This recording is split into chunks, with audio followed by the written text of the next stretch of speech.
Talented women were disappearing in Detroit, their absences like phantom limbs in the city's struggling art community.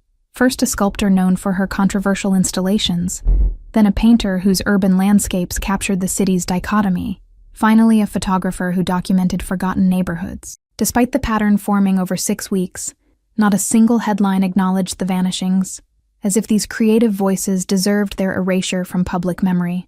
Aurelio's fine dining glittered with crystal chandeliers and old money, its atmosphere thick with power, privilege, and secrets whispered between courses of lobster risotto and aged wine. The restaurant stood as an island of luxury amid Detroit's struggling neighborhoods, a monument to the wealth that remained despite the city's economic decline. Nicoletta Bianchi sat at table 12, her fingers trembling as she folded her cloth napkin meticulously, her photographer's eye scanning the room while pretending to admire the Renaissance-inspired ceiling murals. Her press badge was tucked safely in her purse, hidden like the bruises beneath her strategically chosen high-necked dress. The maitre d' navigated between tables with practiced elegance, his movements choreographed to appear effortless, while maintaining the illusion that each patron received individual attention. Behind him trailed a waiter carrying a tray of champagne flutes, weaving through the maze of tables toward the private dining section. At corner table 8 sat Theo Salvatore, his tailored Brioni suit concealing the tattoos that marked his rise through Detroit's most powerful crime family. His dark eyes missed nothing, tracking movements throughout the restaurant while he seemingly focused on the business associates seated around him. Nicoletta's heartbeat quickened as she observed the deference shown to the man at table 8, the way conversations hushed momentarily when his gaze passed over them. She recognized him from her research, not from police files or news reports, but from charity galas and economic development committees. The waiter approached her table, his practiced smile never reaching his eyes as he recited the evening's specials with rehearsed precision. His hand brushed against her water glass, revealing a small bruise on his wrist, similar to marks she had photographed on trafficking victims during her previous investigation. Theo's attention shifted subtly toward table 12, where the woman dining alone seemed out of place among the couples and business groups that populated Aurelio's on Friday evenings. Something about her rigid posture and vigilant eyes sparked his interest. She watched the room like someone mapping escape routes. When the sommelier approached with wine recommendations, Nicoletta ordered sparkling water instead, maintaining perfect clarity for what she needed to do. Her editor had rejected her pitch about the missing artists, claiming insufficient evidence and warning about powerful people who wouldn't appreciate the scrutiny. The chandelier light caught the diamond cufflinks adorning Theo's wrists as he excused himself from his associates, ostensibly to make a phone call away from the table. His path took him past Nicoletta's table, close enough that she could detect the subtle scent of his cologne, mixed with the restaurant's aromatic ambiance.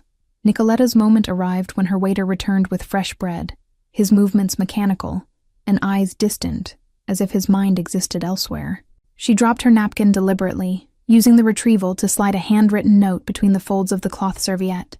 The words were written in Neapolitan dialect, a language choice deliberate and desperate. Help. 3 artists taken. Auction tomorrow. Riverfront warehouse.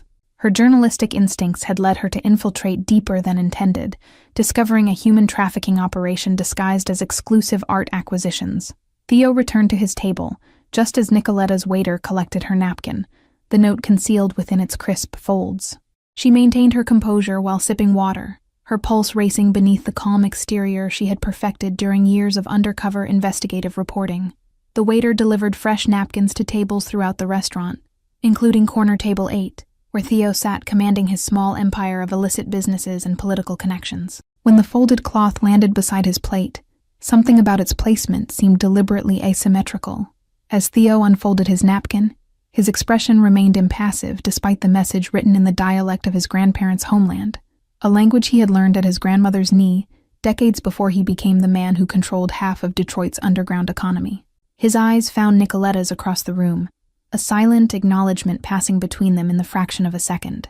Nicoletta Bianchi had spent 6 weeks tracking the disappearances that law enforcement dismissed as voluntary departures, talented women who simply moved away without telling anyone.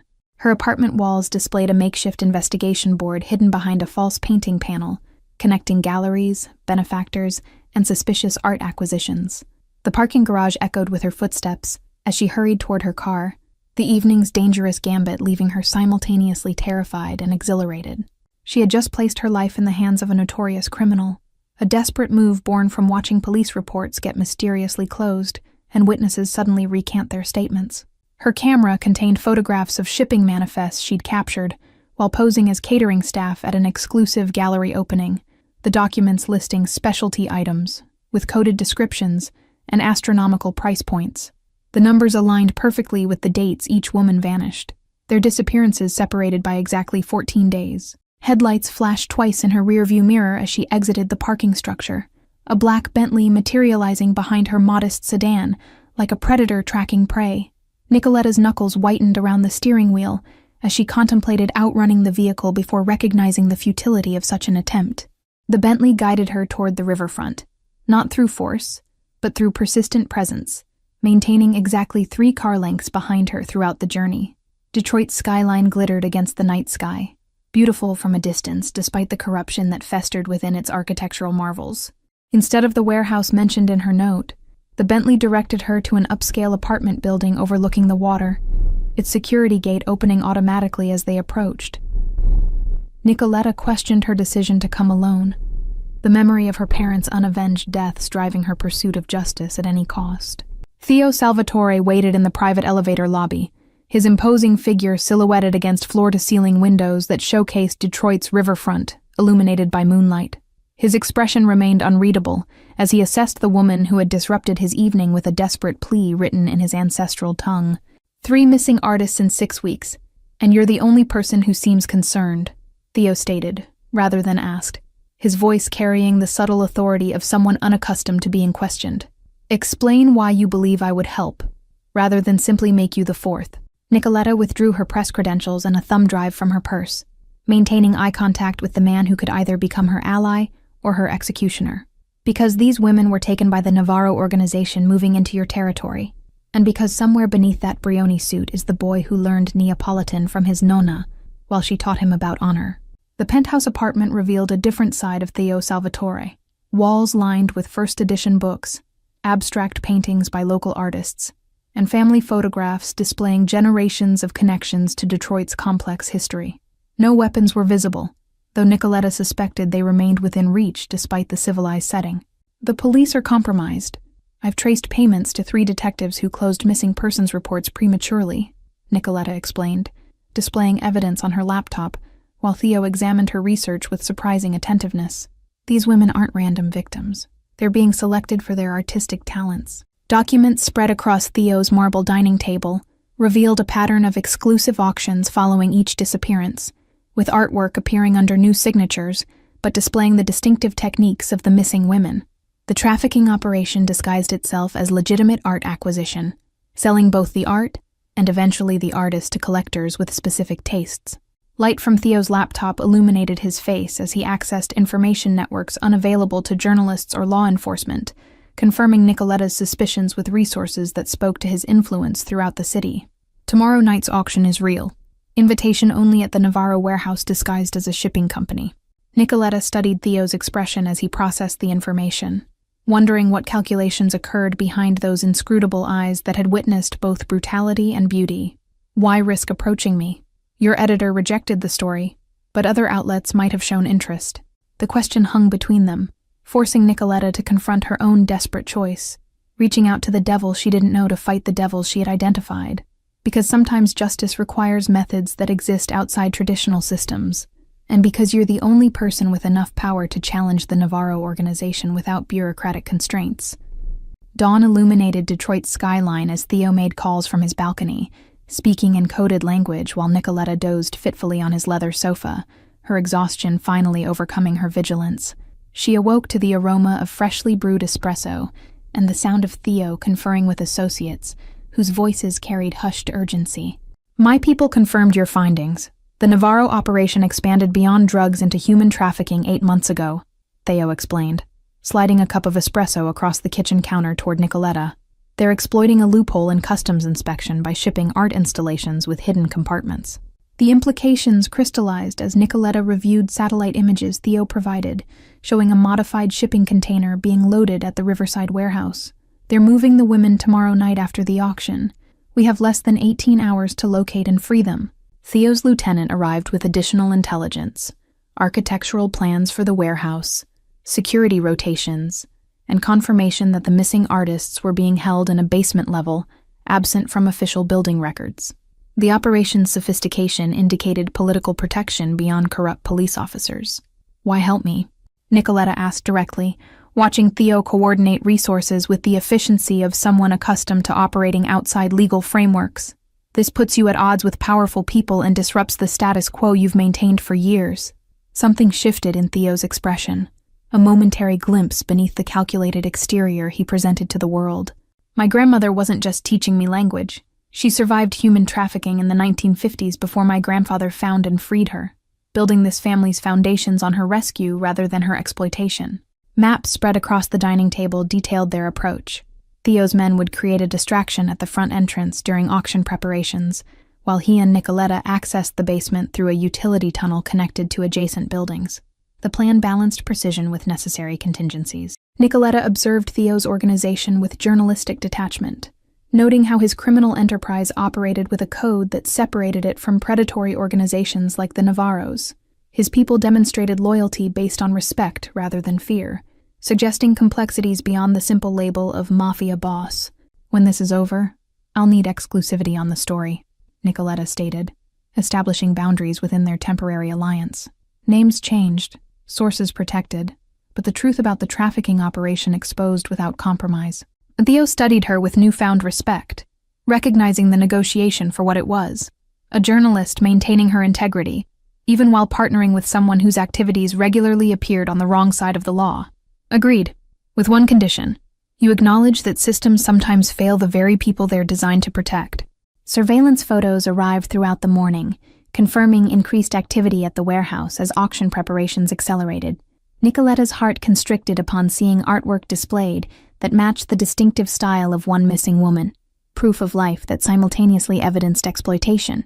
"I need you to understand something," Theo said as they prepared to depart, his tone deadly serious as he met Nicoletta's eyes. "Once we begin, there's no walking away. You'll see things today that can't be unseen, and learn truths about your city that can't be unlearned." The weight of his warning settled around Nicoletta's shoulders as she checked her camera equipment and secured her press credentials beneath a bulletproof vest Theo insisted she wear. "I lost my parents to a drunk driver protected by wealthy connections. I stopped believing in perfect justice long before today." And Theo's subtle nod acknowledged her loss, while recognizing the shared understanding that sometimes passed between people whose paths to justice followed unconventional routes. "Then let's go free those women and dismantle an empire built on suffering, even if we must use methods your journalism professors would disapprove of." The alliance solidified as they departed the penthouse, two people from different worlds united by a shared intolerance for those who trafficked in human lives. Their complementary skills, her investigative persistence and his tactical resources, created something neither could accomplish alone against the powerful forces protecting the trafficking operation. The utility tunnel stretched beneath Detroit's Riverside district like an underground serpent, its concrete walls slick with condensation and decades of neglect. Nicoletta kept pace with Theo despite her racing heart, the journalist's determination matching the crime lord's calculated precision as they navigated the subterranean labyrinth. Wireless earpieces connected them to Theo's security team positioned throughout the area, their voices providing real-time updates on auction preparations above. 23 buyers confirmed arriving, including 2 federal judges and the deputy police commissioner, reported a voice identified only as Bruno. Theo's expression darkened at this confirmation of corruption, reaching the highest levels of Detroit's supposed justice system. "This explains why your missing persons reports vanished and witnesses recanted. The protection network extends beyond street-level officers." The tunnel opened into a maintenance room filled with outdated electrical panels and water heaters, abandoned during the warehouse's recent renovation that had strategically excluded basement upgrades from permit applications. Theo consulted a digital blueprint on his phone, identifying a service elevator camouflaged as a storage closet. Nicoletta's camera captured evidence methodically, shipping manifests, buyer lists, and modification plans that transformed ordinary containers into human transport vessels. Each photograph documented a system designed to traffic human beings, while maintaining plausible deniability through art auction facades. Their first confirmation came upon discovering a makeshift studio in the basement's west wing, canvases displaying half-finished works matching the distinctive styles of the missing women. Paint still glistened wet on some pieces, proving the artist remained alive and working under duress within the building. Security monitors revealed the auction's sophisticated operation, champagne-sipping patrons examining artwork, while armed guards maintained positions throughout the warehouse's main floor. A separate screen showed 3 isolated rooms, where exhausted women painted furiously under supervision, their work collected hourly by handlers wearing latex gloves. "The primary holding area should be beyond that reinforced door," Theo whispered, indicating a steel barrier requiring keycard access and biometric scanning. "My contact in the building commission confirmed it was installed without proper permitting, disguised as an HVAC upgrade." Nicoletta recognized one of the auction's organizers on the security feed, the same gallery owner who had dismissed her inquiries about the missing artists with practiced concern that never reached his eyes. "That's Preston Walker. He handles acquisitions for multiple galleries downtown, including the venues where each woman last exhibited." The electronic lock surrendered to a device Theo produced from his jacket pocket, its small screen cycling through access codes until finding the combination that triggered the mechanism's release. The heavy door swung open to reveal a climate-controlled chamber designed for art storage, according to the signage. Horror replaced investigative detachment, as Nicoletta beheld 3 women confined in separate glass enclosures, living displays treated as exotic acquisitions rather than human beings.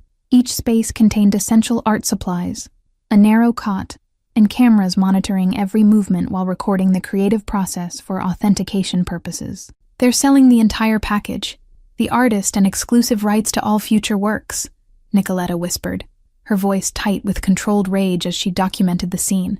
"The buyers aren't just collecting paintings, they're purchasing people with price points determined by artistic potential." Recognition flashed in the eyes of the captive women when they spotted Nicoletta and Theo, hope warring with fear as they registered potential rescue rather than additional threat. The youngest woman, barely 23 according to Nicoletta's research, pressed her palm against the glass partition, her fingers trembling with exhaustion. Theo's security team confirmed the distraction was ready. A controlled delivery truck accident, blocking the warehouse's main entrance during a critical supply arrival. The timing would force security to temporarily abandon their posts, creating the window needed for extraction without casualties that would attract unwanted attention. The women emerged from their glass prisons weak but determined, the oldest among them supporting the youngest, as Theo led them toward an emergency exit connected to the service tunnel. Nicoletta collected final evidence, ledgers documenting previous acquisitions, stretching back 18 months, revealing a trafficking operation far more extensive than initially suspected. Daylight seemed impossibly bright as they emerged from the tunnel network into a waiting vehicle 3 blocks from the warehouse. The rescued women huddled together in shocked silence, their ordeal leaving visible marks beyond the physical bruises that documented their resistance and subsequent conditioning. Nicoletta's journalistic detachment fractured as Fiona, the youngest artist, described being drugged at a gallery opening where her work was featured, awakening in the glass enclosure with instructions to continue producing or face consequences. The clinical cruelty of the operation chilled Nicoletta more than outright violence might have. "They monitored our styles to ensure authenticity," explained Margot, the eldest at 34, her voice steady despite the tremor in her paint-stained hands. "Any deviation resulted in punishment. No food, no sleep, or threats against family members they had thoroughly researched." Theo's safe house occupied the entire floor of an unassuming apartment building in Corktown, its security features concealed behind tasteful decor and architectural details that masked surveillance equipment. Medical personnel awaited their arrival, providing immediate care while respecting the women's fragile psychological states. "The auction's been postponed, not canceled," Theo informed Nicoletta as they watched the women receive treatment. "Walker made an announcement about shipping delays affecting the special collection. They don't yet realize the merchandise is gone." The investigation board in Theo's study expanded with each piece of evidence they organized: photographs, financial records, and testimony from the rescued women revealing connections to similar operations in Chicago and Toronto.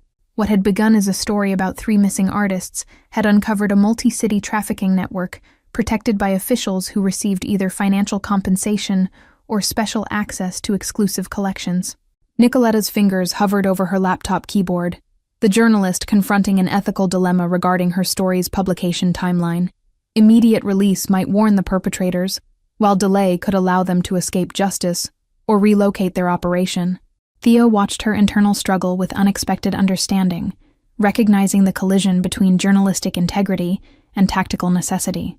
They'll destroy evidence the moment they suspect exposure, Theo cautioned, his criminal expertise providing insight into self-preservation tactics employed by organizations with political protection. Your story needs coordination with actions that prevent their escape. Timing becomes everything. Rain pelted the safe-house windows as night descended on Detroit, the city lights blurring through water-streaked glass, while Nicoletta compiled her exposé with meticulous attention to detail and source protection. Each paragraph constructed a prosecutorial narrative supported by evidence that could withstand legal challenges from powerful defendants. The atmosphere between Nicoletta and Theo shifted subtly during their shared vigil, professional alliance evolving as they witnessed each other's unwavering commitment to dismantling the trafficking operation. His criminal expertise complemented her investigative skills, creating an unlikely partnership forged through mutual respect rather than convenience. Why choose journalism when you clearly possess skills suitable for law enforcement? Theo asked during a rare, quiet moment, genuinely curious about the fierce determination that drove Nicoletta to risk her life pursuing justice through words rather than badges. The question penetrated Nicoletta's professional armor, touching the personal motivation she typically kept separate from her investigations. My parents died when a drunk driver crossed the center line. The driver's uncle was the county prosecutor who buried evidence and reduced charges to a misdemeanor. Understanding dawned in Theo's expression. Recognition of the moment when institutions failed and forced alternative paths to justice. So you chose to become the voice for those silenced by corruption, using investigation and exposure rather than authority that could be compromised. The women slept under medical supervision, while Nicoletta and Theo constructed their coordinated response. Her exposé would publish simultaneously with evidence delivery to federal authorities, whose jurisdiction superseded local corruption. The timing required precision to prevent evidence destruction or witness intimidation before arrests could commence. Theo stood silhouetted against the rain-streaked windows, his customary armor of detachment temporarily lowered. My grandmother would recognize herself in these women, talented, determined, stripped of freedom by those who viewed her as property rather than person. Morning brought confirmation that the traffickers had discovered their missing merchandise, initiating a frantic search that revealed security breaches in their warehouse operation. Theo's surveillance network reported emergency meetings between Preston Walker and his political protectors, discussing containment strategies and contingency plans. They're accelerating shipments from other locations, Chicago and Toronto collections moving within 48 hours, Theo reported, as his lieutenant delivered updated intelligence. They're cutting losses here and consolidating resources before your story breaks. Nicoletta's editor remained skeptical despite the mountain of evidence she provided, his reluctance raising red flags about possible connections to individuals named in her investigation. He's stalling for legal review, while questioning my methods. I need an alternative publication pathway that can't be blocked internally. The breakthrough came from an unexpected source. Margot revealed her brother worked at a rival news network with national reach and editorial independence from local influence. One phone call established a secure communication channel and publication commitment, once evidence verification completed. Walker's people are searching for the women. They've accessed hospital admission records and police reports seeking treatment matching their descriptions, Theo's security chief reported, confirming the trafficking organization's desperation.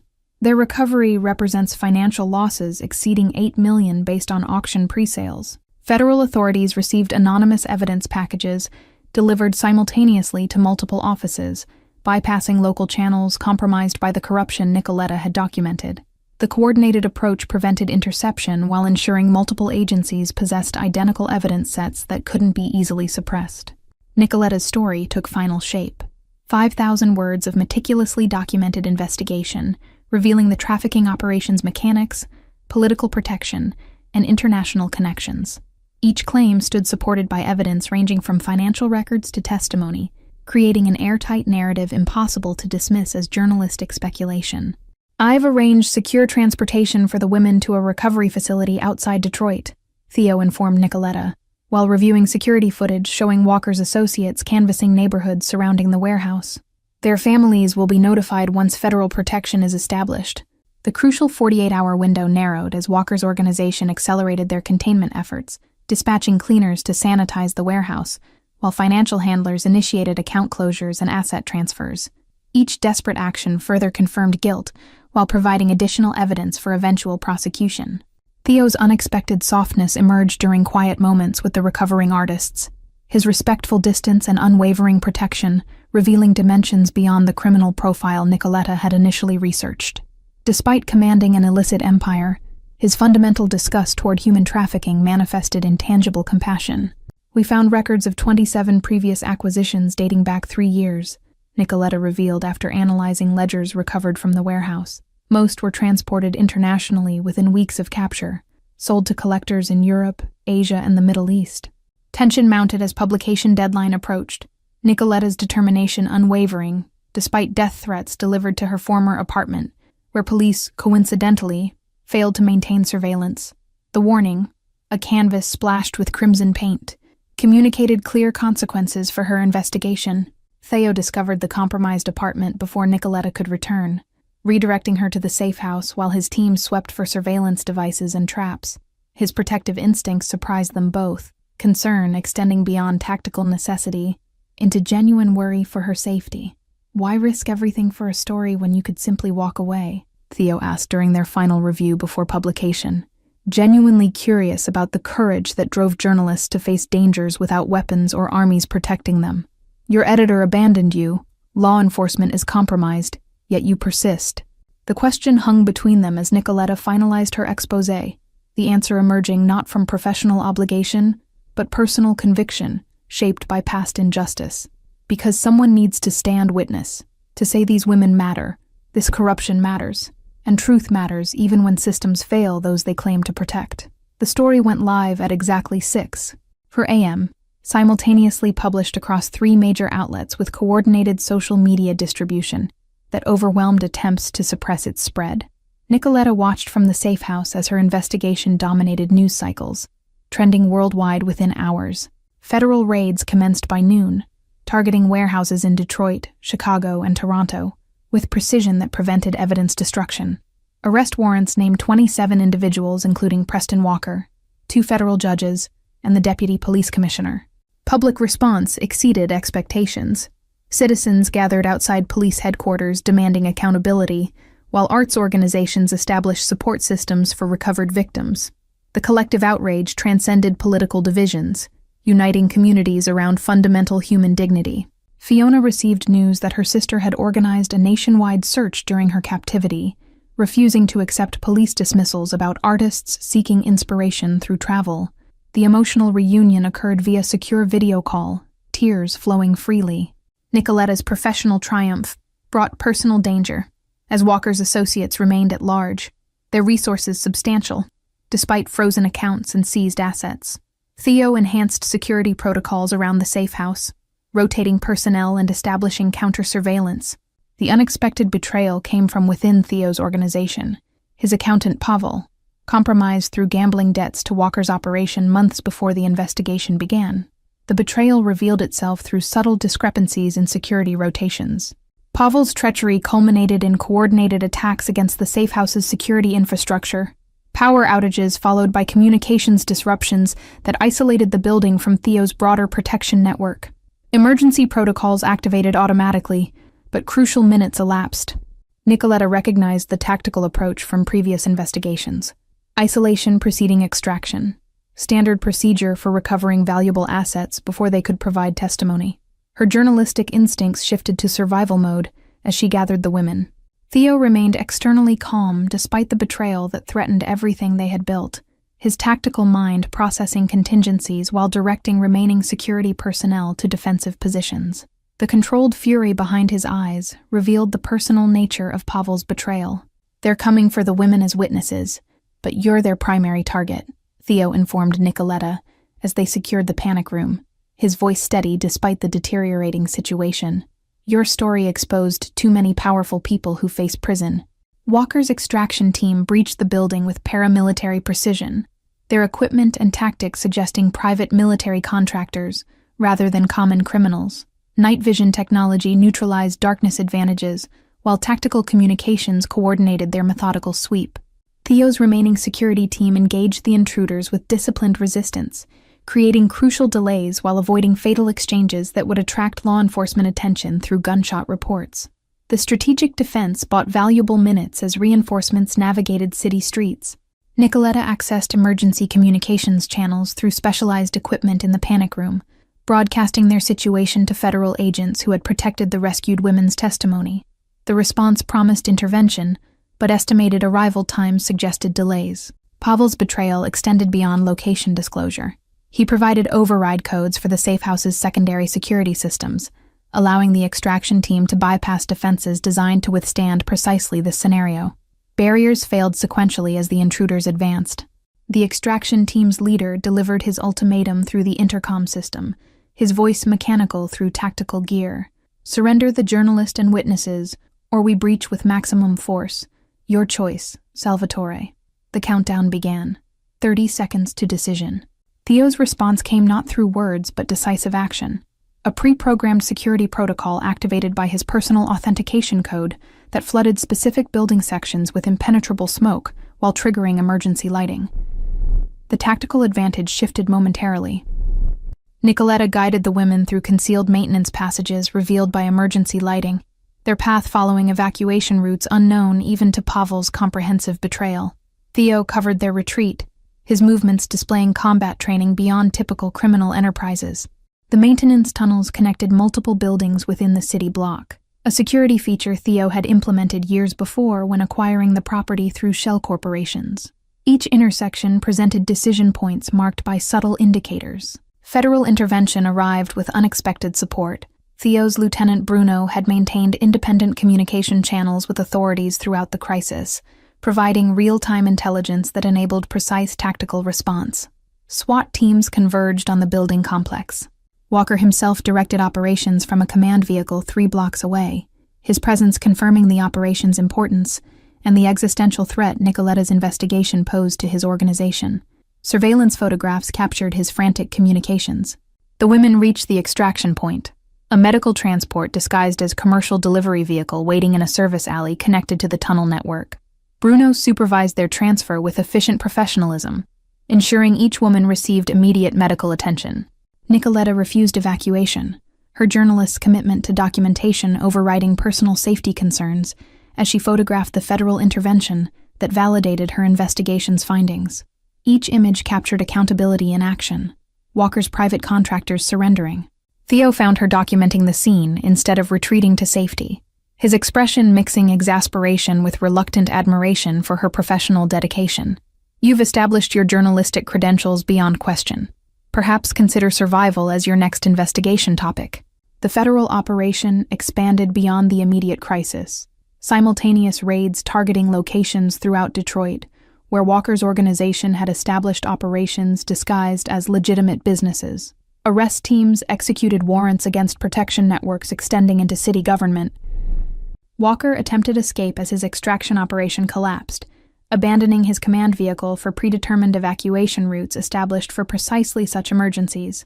His retreat ended unexpectedly at an intersection where Theo's associates awaited, not with violence but with federal agents. Pavel's capture occurred 3 miles from the safe house, his attempted border crossing interrupted by coordinated law enforcement response based on Theo's intelligence sharing.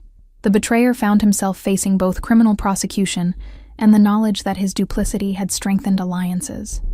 Dawn illuminated Detroit's skyline as the operation concluded, federal custody securing both trafficking victims and perpetrators, while evidence collection teams documented crime scenes with meticulous attention.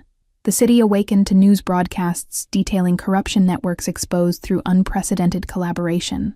Nicoletta watched from temporary FBI headquarters as her investigation results materialized in arrest processing and victim services coordination. Each woman rescued from the trafficking operation received protection, medical care, and family reunification support funded through seized assets. "What happens now?" Nicoletta asked Theo as they observed the operation's aftermath from a secure observation room, their unlikely partnership reaching its logical conclusion. "Your organization exposed. My investigation complete. We return to opposed sides." The question acknowledged the fundamental differences in their worlds, criminal enterprise versus investigative journalism, while recognizing the unexpected alignment that had developed during their shared mission. Neither could return unchanged to previous perspectives after witnessing both failure and redemption. 3 months after Walker's arrest, The federal prosecution presented overwhelming evidence during preliminary hearings that prompted multiple defendants to seek plea arrangements rather than face trial. Their testimony further expanded the investigation, connecting trafficking operations across 5 cities. The rescued women established a foundation supporting trafficking survivors through art therapy and vocational training. Their personal trauma transformed into advocacy that prevented others from experiencing similar exploitation. Fiona's first public exhibition since her rescue featured work processing her captivity.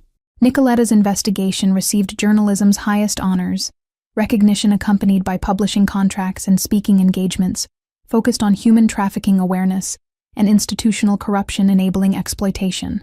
Her methodical documentation established legal standards for evidence collection.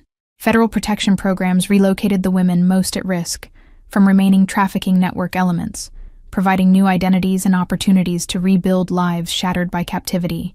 Their testimony, preserved through depositions secured before relocation, ensured prosecution continued regardless. Theo's organization underwent transformation, following Pavel's betrayal. Security protocols restructured, while legitimate business interests expanded through strategic investments in Detroit's ongoing revitalization. The criminal enterprise evolved toward legitimacy without abandoning its fundamental code. Detroit's arts community established enhanced security practices for exhibitions and events, implementing protocols designed by former trafficking victims to protect vulnerable artists from exploitation. Gallery openings incorporated buddy systems, transportation security, and verification procedures. The former warehouse where women had been imprisoned transformed into a community arts center through foundation funding, its renovation symbolically reclaiming space once dedicated to exploitation. Art therapy programs operated alongside exhibition spaces featuring work by emerging artists. Nicoletta maintained journalistic distance from ongoing prosecutions, her professional ethics requiring separation between advocacy and reporting, despite personal connections to the case. Her follow-up investigations examined trafficking networks nationwide, uncovering similar operations protected through corruption. The unexpected continuation emerged 6 months after Walker's arrest, when Theo contacted Nicoletta regarding suspicious acquisitions at exclusive galleries in Boston, displaying familiar patterns. His message arrived through secure channels established during their previous collaboration, evidence rather than accusation. Their second investigation began cautiously, professional boundaries clearly established, while acknowledging the effective partnership they had previously formed against exploitation. Theo provided financial intelligence, while Nicoletta applied investigative journalism techniques that had previously succeeded. Federal authorities maintained formal distance while establishing unofficial communication channels, recognizing the unique effectiveness of their collaboration. The hybrid approach, criminal intelligence combined with journalistic investigations supported by federal resources, created accountability mechanisms resistant to corruption. Nicoletta discovered their working relationship had evolved into something undefined by conventional categories, neither friendship nor purely professional alliance, but mutual respect between individuals whose different worlds contained unexpected common ground. Their shared commitment transcended philosophical differences. Detroit's renewal continued as corruption networks collapsed under federal prosecution, communities reclaiming neighborhoods previously controlled through intimidation and political protection. Theo's legitimate businesses participated in economic development programs establishing sustainable opportunities in former criminal territories. The final trafficking network prosecutions concluded with sentences reflecting crime severity, decades rather than months, assets seized rather than fines paid, systemic change rather than symbolic punishment. Walker received multiple life sentences without possibility of parole. Nicoletta and Theo maintained their unconventional alliance, neither fully trusting existing systems nor each other completely, yet recognizing the effectiveness of their combined approach toward justice that conventional methods failed to deliver. Their relationship defied simple definition, adversaries who sometimes aligned. Thank you all for following this story.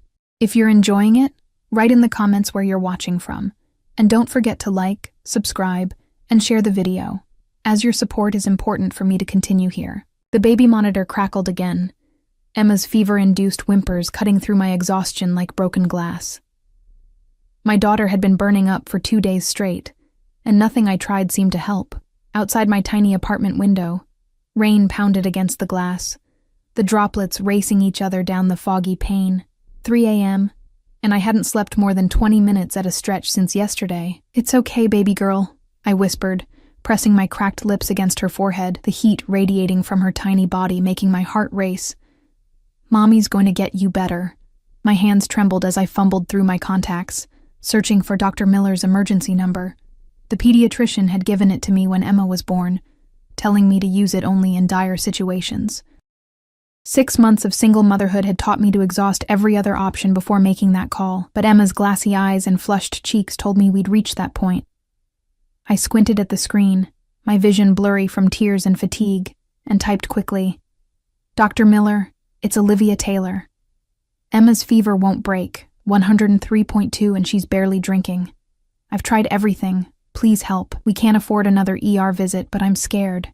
The message sent with a swoosh, and I collapsed back against the threadbare couch, cradling Emma against my chest.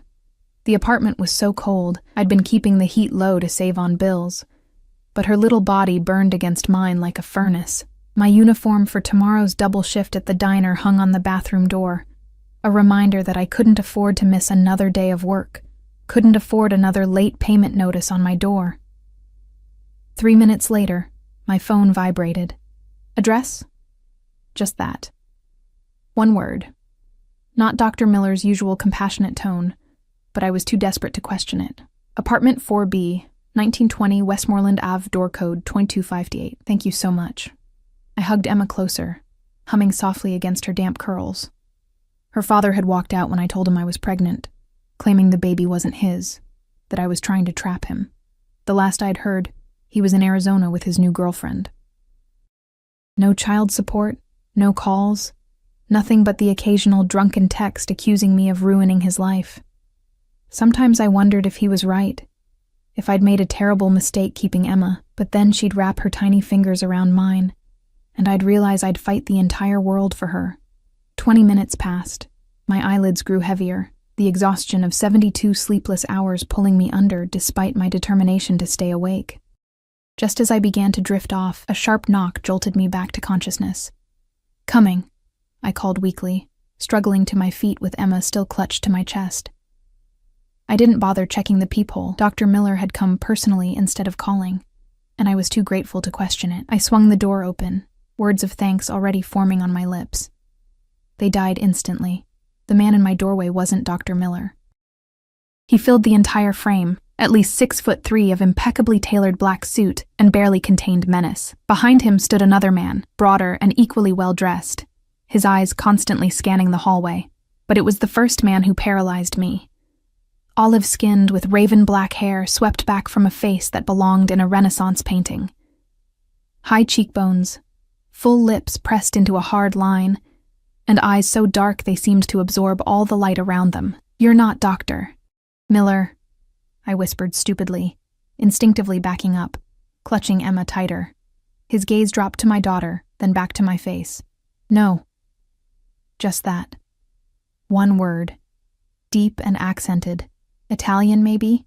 And laced with something that made my skin prickle with warning. "I think there's been a mistake," I stammered, trying to close the door.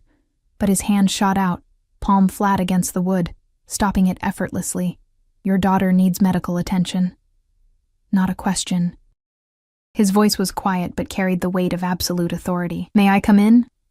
Every instinct screamed danger, but Emma whimpered against my chest, her small body radiating heat. The stranger's eyes softened fractionally at the sound, and I found myself stepping back, allowing him into my apartment. He moved with the fluid grace of a predator, taking in everything with one sweeping glance. The stack of past-due bills on the counter, the second-hand furniture, the small Christmas tree I'd put up with its meager collection of ornaments. I saw my life through his eyes and felt a flush of shame creep up my neck. "Give her to me," he said, extending his arms, and panic flared in my chest. "No," I said sharply, backing toward the bathroom. "Who are you? Why are you here?" His jaw tightened. "You texted me, asking for help. I'm here to provide it." Understanding dawned, horrifying and complete. I'd misdialed. This wasn't Dr. Miller. This was... who exactly? The kind of man who showed up at 3 a.m. with security? Who wore suits worth more than my monthly rent? Who carried himself like he owned not just the building but the entire block? "I need to take her temperature," he continued, his tone softening slightly. Behind him, the second man had closed the door and taken up position beside it, hands clasped in front, eyes forward, the perfect silent sentinel. "I have a thermometer," I said weakly, nodding toward the coffee table where the pink plastic device lay. The stranger, impossibly, smiled, the expression transforming his severe features into something devastatingly handsome. "I have a doctor waiting downstairs. Let me help you, Olivia." The use of my name sent a chill down my spine. I hadn't given it to him, had I? Just the address. But before I could process this, Emma began to cry in earnest, her tiny face contorting with discomfort, and my resolve crumbled. "His name is Dr. Reeves," the man continued. "He's very good, very discreet." Something in his tone made me wonder what kind of man needed a discreet doctor on call in the middle of the night. But Emma was getting worse by the minute, and I was out of options. "Okay," I whispered. He stepped forward, and I found myself transferring my daughter into his arms. His hands were large but surprisingly gentle as he cradled her, and Emma, my shy, stranger-averse baby, immediately quieted, her fever-bright eyes studying his face with curious intensity. "My car is downstairs," he said, already moving toward the door. "Bring whatever she needs." It wasn't a request. I grabbed the diaper bag, stuffing in extra clothes and Emma's favorite stuffed rabbit, then followed him out, wondering if I'd completely lost my mind. The second man moved ahead of us, speaking quietly into a device in his ear. By the time we reached the ground floor, the front entrance was flanked by 2 more men in suits, who nodded respectfully as we passed. Outside, the rain had turned to sleet, the December air biting through my thin sweater. A sleek black SUV idled at the curb, its windows tinted to perfect opacity. Another suited man opened the rear door, and the stranger ducked inside with Emma, extending his hand to help me in after them. The interior was warm and smelled of expensive leather. In the dim light, I could see a middle-aged man in the 3rd row, medical bag open on his lap. "Vincenzo," the doctor greeted, his tone deferential. "What do we have?" "Vincenzo." The name fit him. Old world, powerful, slightly dangerous. "Fever, dehydration," Vincenzo replied, still holding Emma, who had nestled against his expensive suit without concern. "Take care of it." Again, not a request. The doctor immediately moved forward, his hands gentle as he examined Emma, murmuring reassurances to me as he worked. I watched, numb with fear and confusion, as he administered medicine and attached a tiny IV to my daughter's arm to rehydrate her. "She'll be fine," the doctor assured me after 20 minutes. "The fever's already responding to treatment. I'll leave you with medication and instructions." Relief made me lightheaded, tears springing to my eyes. "Thank you," I whispered, then turned to Vincenzo, who hadn't taken his eyes off Emma. "And thank you. I'm so sorry about the mix-up with the text. I don't know how I can repay you." His dark gaze lifted to mine, unreadable and intense. "We'll discuss that later. For now, you both need rest." Before I could respond, the car was moving, pulling smoothly away from my apartment building. "Where are we going?" I asked, a fresh wave of panic rising in my throat. "Somewhere safe," Vincenzo replied. "Somewhere warm." I should have protested, should have demanded to be taken home, but exhaustion was a physical weight pressing down on me. Emma was sleeping peacefully now, her breathing even, her small face relaxed for the first time in days. And despite everything, the strange circumstances, the intimidating men, the lingering fear, I found my own eyelids growing heavy, lulled by the smooth motion of the car and the inexplicable sense that for tonight at least, someone else was taking charge. The last thing I remembered before sleep claimed me was Vincenzo's voice, low and determined, speaking to someone on the phone. Find out everything about them, everything, especially about the father. A pause and then, with deadly softness, "No one abandons what belongs to me." I should have been terrified by those words. Instead, they followed me into unconsciousness like a dark promise, wrapping around me as securely as the cashmere blanket someone had draped over my shoulders. When I opened my eyes again, the world had changed completely. Sunlight streamed through floor-to-ceiling windows, illuminating a bedroom larger than my entire apartment. I lay in a massive 4-poster bed, the sheets silky against my skin, a strange sense of disorientation washing over me. For one terrible moment, I couldn't remember where I was or how I'd gotten there. Then it all came rushing back. Emma's fever, the misdialed text, the stranger named Vincenzo. Emma. I bolted upright, panic clawing at my throat. "Emma!" I cried out, scrambling to get out of the bed. My feet tangled in the luxurious sheets, sending me tumbling to the plush carpet below. The bedroom door swung open immediately, and Vincenzo stood there, his powerful frame silhouetted against the light from the hallway. And in his arms, dressed in what appeared to be brand new pajamas, was my daughter, awake and alert, her cheeks no longer flushed with fever. "She's fine," he said, his deep voice unexpectedly gentle. "Her fever broke around dawn. Dr. Reeves checked her again an hour ago." Relief made my knees weak, and I sank back onto the edge of the bed, tears pricking my eyes. "Thank God," I whispered. Vincenzo crossed the room and, without asking, placed Emma in my arms. She gurgled happily, patting my face with her tiny hands, seemingly completely recovered. I pressed my lips to her forehead, cool and dry, exactly as it should be. "Thank you," I said, looking up at the man who towered over us. In the daylight, he was even more intimidating, and devastatingly handsome, than he had been in the dim light of my apartment. His suit was different today, charcoal gray rather than black, but no less impeccable. "But I really need to get home. I have a shift at—" "You've been given the week off," he interrupted, his tone making it clear this wasn't up for discussion. "Paid leave. Your manager was very understanding." I stared at him, uncomprehending. "You called the diner. How did you even know where I work?" A small, almost predatory smile curved his lips. "I know everything about you now, Olivia Taylor. 24 years old, parents deceased, no siblings, graduated with honors from community college despite working 2 jobs, left by the baby's father, Jackson Reed, when you were 5 months pregnant." His expression darkened.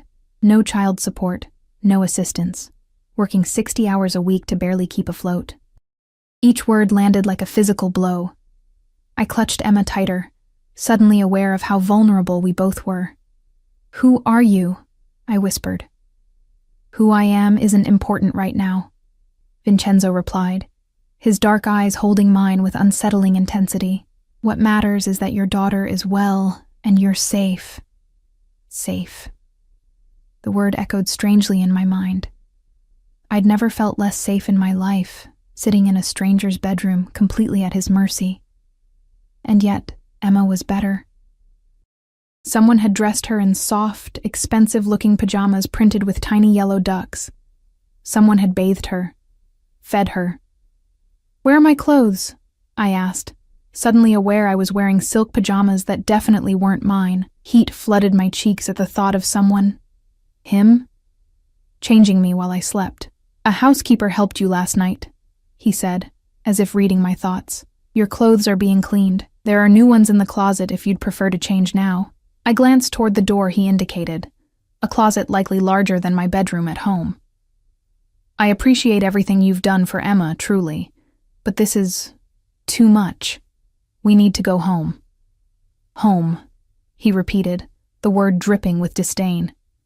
"To your unheated apartment, to empty cupboards and past due notices, to working yourself to exhaustion while your child suffers." Shame and anger flared simultaneously in my chest. "That's not fair," I said, my voice catching. "I'm doing the best I can." Something in his expression softened, almost imperceptibly. "Yes, you are." He stepped closer, and I had to tilt my head back to maintain eye contact.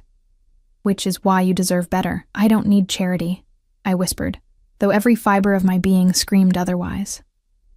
"Good, because I'm not offering charity." He reached down, his fingers brushing Emma's cheek with surprising tenderness. She cooed at him, reaching for his hand with her tiny fingers. "I'm offering a solution." Before I could ask what he meant, a soft knock came at the door. "Enter," Vincenzo called, straightening to his full height. A middle-aged woman in a simple black dress appeared, her silver-streaked hair pulled back in a neat bun. "Breakfast is ready, sir. The high chair has been prepared as requested." "Thank you, Mrs. Abelli. We'll be down shortly." She nodded and withdrew, but not before casting a curious glance my way. I wondered how often Vincenzo brought home strays in need of rescue. "You should eat," he said, turning back to me. "Regain your strength. We'll talk after." The statement left no room for argument. I found myself nodding, rising to my feet with Emma still in my arms. "I'll just change first?" He inclined his head slightly, a gesture both regal and permissive, then turned and left me alone in the vast bedroom. The closet, as I suspected, was obscenely large. Row upon row of women's clothing hung neatly organized by color and style, price tags still attached to most. All exactly my size. I ran my fingers along a silk blouse that probably cost more than my monthly rent, wondering why a man like him would have a closet full of women's clothing, ready and waiting. I selected the simplest items I could find, jeans and a soft cream sweater, and dressed quickly, keeping Emma close on the massive bed, surrounded by pillows to prevent her from rolling off. The clothes fit perfectly, the fabric caressing my skin in a way my threadbare wardrobe never did. The hallway outside was long and elegant, the walls adorned with what looked like original artwork. I followed the scent of coffee and pastries. Emma balanced on my hip, her curious eyes taking in everything around us. The dining room was something out of a magazine. A massive table that could seat 20, crystal chandelier overhead, floor-to-ceiling windows overlooking what appeared to be a private garden, now dusted with December snow. Vincenzo sat at the head of the table, a newspaper open before him, a steaming cup of espresso at his elbow. He rose when I entered, that old-world courtesy again, indicating the seat to his right where a high chair had been placed. A high chair that looked brand new, along with the collection of baby items arranged nearby. Bottles, formula, tiny jars of organic baby food. "You've been busy," I commented, settling Emma into the chair. She immediately slapped her hands against the tray, delighted with her new perch. "I'm a man who believes in preparation," he replied simply.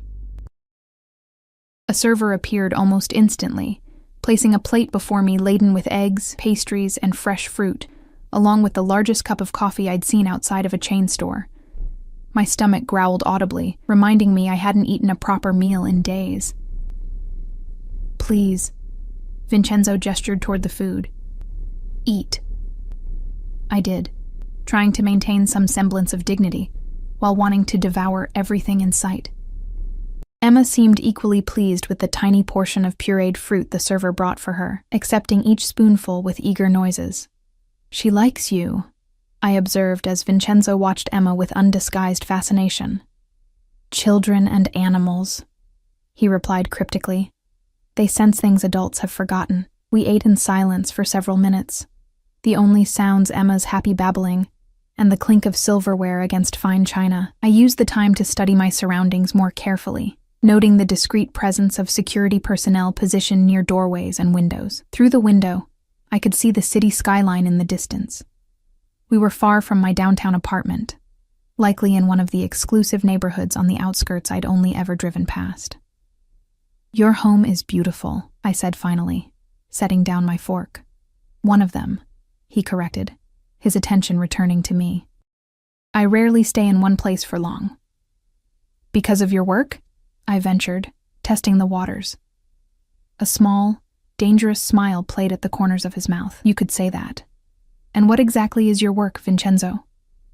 He considered me for a long moment, his dark eyes unreadable. "I solve problems," he said finally. "I create order from chaos. I protect what's mine." A chill ran down my spine at the possessive note in his voice. "And what am I? A problem to be solved?" "No, Olivia," he said, my name rolling off his tongue like silk. "You're a solution I never knew I was seeking." Before I could decipher that cryptic statement, Emma began to fuss, tired of confinement. Without thinking, I lifted her from the high chair and settled her on my lap, where she immediately began playing with the napkin, content once more. "She's beautiful," Vincenzo observed. "She has your eyes." "Thank you," I murmured, smoothing Emma's wild curls. "She's everything to me. And her father?" The question came casually, but there was nothing casual about the hard glint that appeared in his eyes. I tensed. Not in the picture. His choice. Some men don't deserve the gifts they're given, Vincenzo said softly, dangerously. Tell me about him. Something in his tone made me wary. There's not much to tell. We dated for 8 months. I got pregnant. He decided parenthood wasn't for him. He abandoned you both, Vincenzo stated flatly. No support? No contact? I shifted uncomfortably. He texts sometimes when he's drunk. Nothing worth responding to. I see. Just 2 words, but they contained multitudes. And if he were to return, to claim his rights as a father, the question made my blood run cold. It was my greatest fear, that Jackson would reappear, not out of love for Emma, but to punish me, to disrupt the fragile stability I'd created. He won't, I said, more firmly than I felt. He made it very clear he wants nothing to do with us. Vincenzo nodded slowly, as if filing this information away. Good. The simple response was layered with meaning I couldn't quite grasp. But before I could question him further, Mrs. Abelli appeared at the doorway.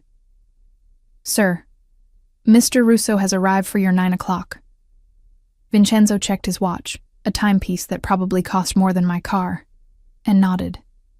Show him to my office. I'll be there momentarily. He turned back to me as Mrs. Abelli withdrew. I have business to attend to. Mrs. Abelli will show you to the nursery. It's been prepared for Emma. You're welcome to explore the main floor and grounds, but I ask that you stay within the property lines. My security team has orders to ensure your comfort and safety. Orders. Security team. Property lines. The words conjured images of a gilded cage, beautiful but confining. Are we prisoners here? I asked, unable to keep the edge from my voice. His expression darkened. Never that, he said firmly. You're my guests, but until I'm certain of your safety, I prefer you remain where I can protect you. Protect us from what? Alarm crept into my voice. We were fine before you texted a stranger in the middle of the night. Giving your address and door code to someone you didn't know, he interrupted, his voice hardening. Before you opened your door without checking to see who stood on the other side? You weren't fine, Olivia. You were vulnerable in ways you don't even recognize. His words landed like physical blows, each one painfully accurate. I had been desperate and careless, putting both Emma and myself at risk.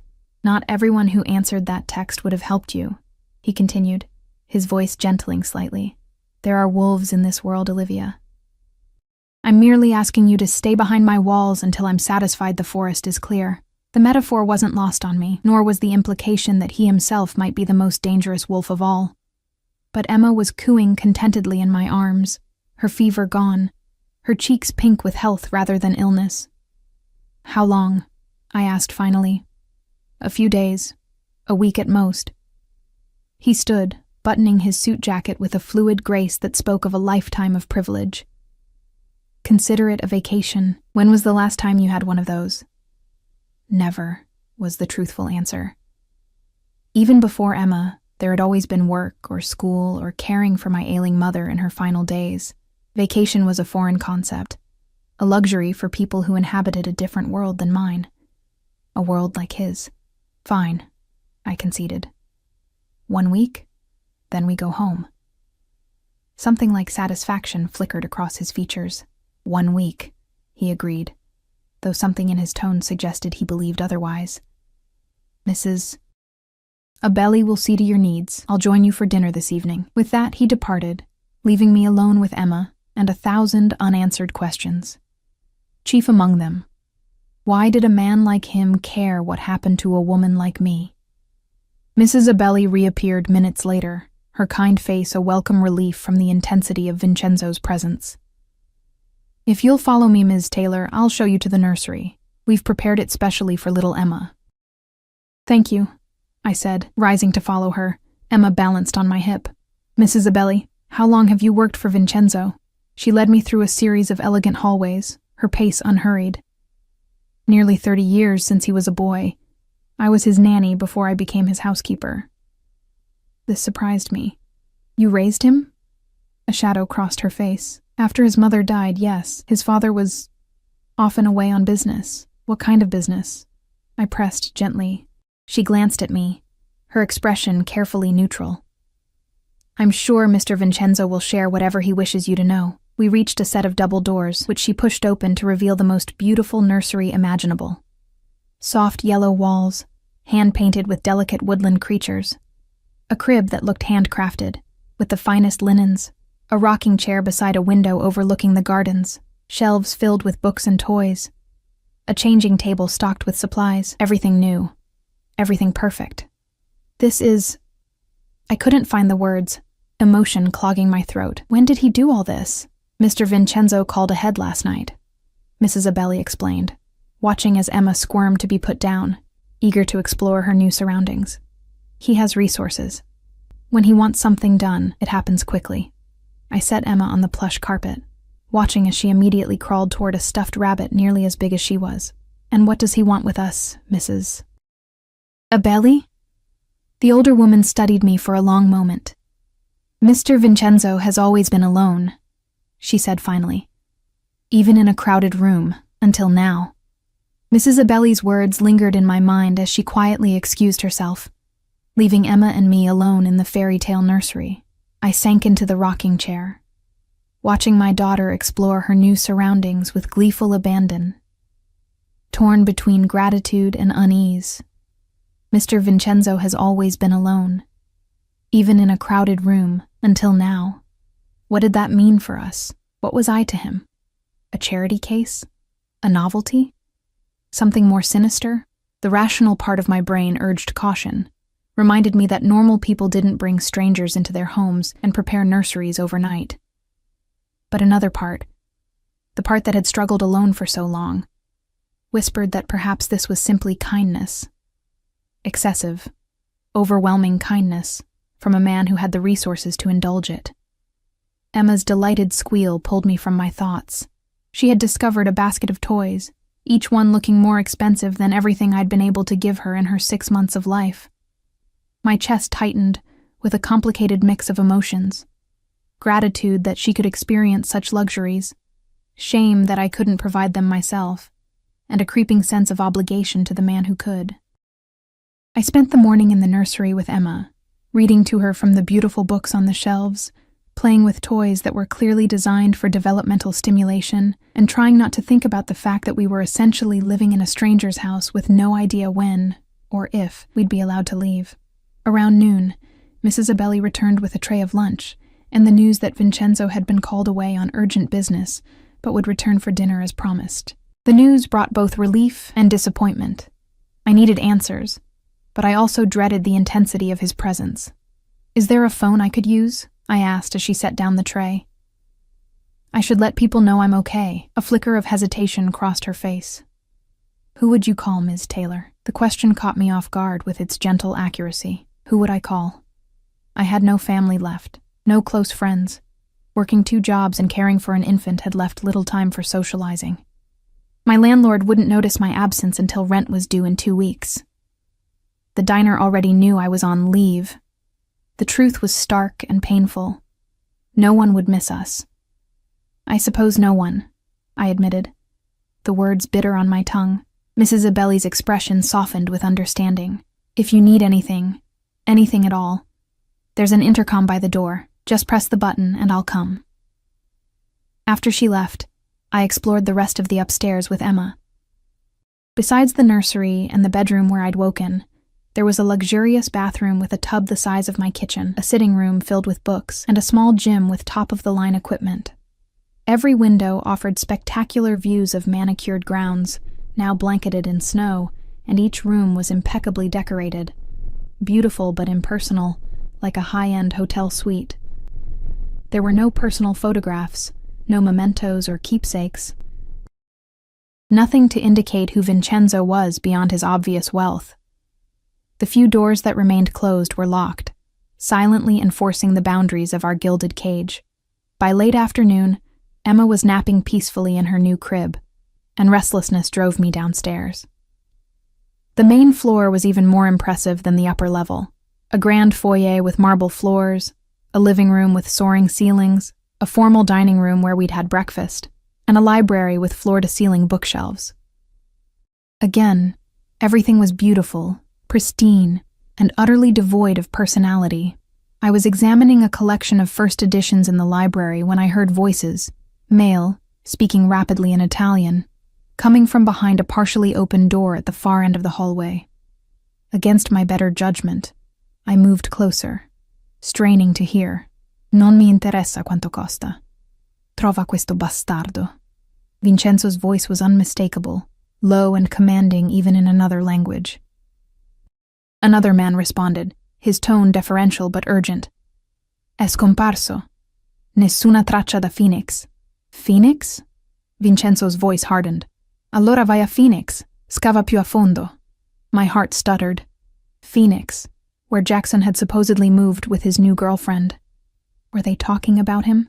And if so, why? The conversation continued, too rapid for me to catch more than a word or two, but the intensity was unmistakable. Then, abruptly, it ceased. Footsteps approached the door, and I backed away quickly, nearly colliding with a side table.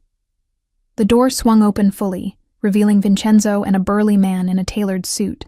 Both stopped short at the sight of me, Vincenzo's expression shifting from irritation to careful neutrality. Olivia, he said, my name a gentle rebuke. I thought you'd be resting. I was exploring, I admitted, heat rising to my cheeks at being caught eavesdropping. Emma's asleep. He nodded to the other man, who departed without a word, then turned his full attention to me. He'd discarded his suit jacket and rolled up the sleeves of his white shirt, revealing powerful forearms marked with an intricate tattoo that disappeared beneath the fabric. The casual disarray only enhanced his dangerous appeal. Are you settling in comfortably? He asked, gesturing for me to follow him into what appeared to be his office. I hesitated at the threshold. The room was masculine and imposing. Dark wood, leather furniture, a massive desk with multiple phones and a laptop. The walls were adorned with what looked like antique weapons and maps. It was the first space that felt truly personal, a glimpse of the man behind the wealth. Yes, I said, stepping inside cautiously. Everything is beautiful. Too beautiful for us, honestly. He smiled, a genuine expression that transformed his severe features. Beauty deserves beauty, he said simply, moving to a cabinet and withdrawing a crystal decanter. Would you like a drink? I shook my head. I'm still nursing. Something like approval flickered in his eyes as he poured himself a measure of amber liquid. A dedicated mother. He gestured to one of the leather chairs. Please, sit. I imagine you have questions. I sank into the chair, suddenly aware of how intimidating it was to be alone with him in this space. Just one, really. Why are you helping us? He took the seat opposite mine, swirling the liquor in his glass thoughtfully. Do I need a reason to help a woman and child in distress? Most people would call 911, not bring strangers into their home and buy them a nursery full of designer baby items, I pointed out. He conceded the point with a slight incline of his head. True, but I'm not most people. No, I agreed softly. You're not. You're looking for Emma's father, aren't you? The question landed between us like a physical weight. Vincenzo went very still, his dark eyes assessing me with new interest. You were listening at my door, he said finally. Not a question, but a statement of fact. I heard Phoenix mentioned, I admitted. That's where Jackson went. Vincenzo set his glass down deliberately. And if I were looking for him, would that concern you? I thought about Jackson, his selfishness, his cruelty when I'd told him about the pregnancy, his drunken texts blaming me for trapping him. It would depend on why you were looking. To ensure he never troubles you or Emma again, Vincenzo said, his voice deceptively soft, to make it clear that his responsibilities have been reassigned. A chill ran through me. Reassigned to whom? To me, he said simply, as if it were the most natural thing in the world. I stared at him, trying to make sense of his words. You can't be serious. You don't even know us. I know enough. He leaned forward, his gaze intense. I know you're a fighter, Olivia. I know you've struggled alone far too long. I know your daughter deserves better than a father who abandoned her before she was even born. He paused, something vulnerable flickering across his features. And I know what it is to be unwanted. The admission caught me off guard, this glimpse of humanity beneath the power and wealth. Mrs. Abelli mentioned your mother died when you were young, I said carefully. His jaw tightened. She did. My father was less than paternal, more interested in his business than his son. He picked up his glass again, draining it in one swallow. It shapes a man, that kind of childhood. I'm sorry, I said softly, genuinely. No child deserves that. No child deserves what Emma's father did either, he replied, his voice hardening. Abandoning his blood, his responsibility. So what? You're offering to… what? Be Emma's father? I couldn't keep the disbelief from my voice.